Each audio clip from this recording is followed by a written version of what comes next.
Nah saudara, setelah minggu lalu kita belajar tentang frasa pertama dari doa Bapa kami yang ada di sorga, maka sekarang kita masuk di frasa yang kedua, yaitu dikuduskanlah namamu.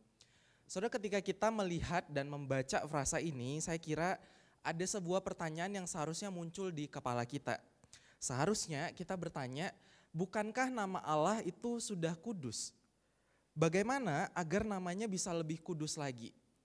Kalau memang namanya sudah kudus, lalu mengapa kita masih perlu berdoa dengan mengatakan, dikuduskanlah namamu? Saudara, hal yang sama juga seharusnya muncul di pikiran kita ketika kita sebagai orang Kristen dikatakan kita harus memuliakan nama Tuhan. Kita mungkin perlu bertanya, memangnya nama Tuhan kurang mulia sehingga kita harus memuliakan namanya lagi? Saudara, jelas bahwa nama Tuhan sudah kudus, sudah mulia. Kita tidak akan bisa menambahkan apapun untuk kembali menambah kemuliaan nama Tuhan. Sehingga maksud dari doa ini pasti bukan supaya kita membuat nama Tuhan lebih kudus atau lebih mulia lagi. Maka pertanyaannya adalah apa artinya? Saudara, Katekismus hari ini memberikan jawaban yang saya kira sangat menolong kita. Ketika kita berdoa mengatakan dikuduskanlah namamu, kita bukan sedang berdoa supaya nama Tuhan itu semakin kudus lagi.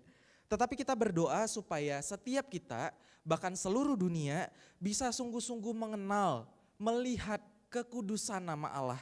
Kita juga berdoa agar Allah menerima penghormatan, penyembahan, pengagungan yang selayaknya Dia terima karena namanya yang kudus dan mulia itu. Saudara, kalau kita pikirkan dengan seksama permintaan pertama ini, maka kita akan menemukan bahwa ini adalah permintaan yang sangat radikal sekali. Apalagi kalau kita ingat, ini merupakan permintaan pertama setelah kita berkata Bapa kami yang di sorga. Saudara, orang berdosa yang belum percaya kepada Tuhan, belum percaya kepada Allah, tidak akan mungkin memulai doanya dengan memohon supaya nama Tuhan semakin kudus atau dikuduskan. Orang yang tidak percaya pasti akan terus memikirkan dirinya sendiri. Memikirkan dirinya sendiri dan berdoa untuk keinginan dirinya sendiri. Dia hanya akan fokus meminta sesuatu yang menguntungkan dirinya sendiri. Saudara, maka ketika kita bisa mengucapkan permohonan ini dengan tulus dari dalam hati kita sebenarnya membutuhkan anugerah Tuhan. Kita membutuhkan anugerah Tuhan untuk bisa lepas dari berhala diri kita sendiri. Kita membutuhkan anugerah Tuhan untuk bisa melihat keindahan dan kekudusan namanya. Kita butuh anugerah Tuhan untuk mau dan bahkan bisa hidup menguduskan, memuliakan nama Tuhan. Saudara, ketika anugerah Tuhan sudah menerobos ke dalam hati kita, maka keinginan hati kita yang paling dalam hanya satu, memuliakan Tuhan, menguduskan nama Tuhan. Saudara, maka kalau hari ini kita sudah percaya, mari kita bersyukur untuk anugerah Tuhan. Mari kita juga terus berjuang untuk terus mengenal kekudusan namanya.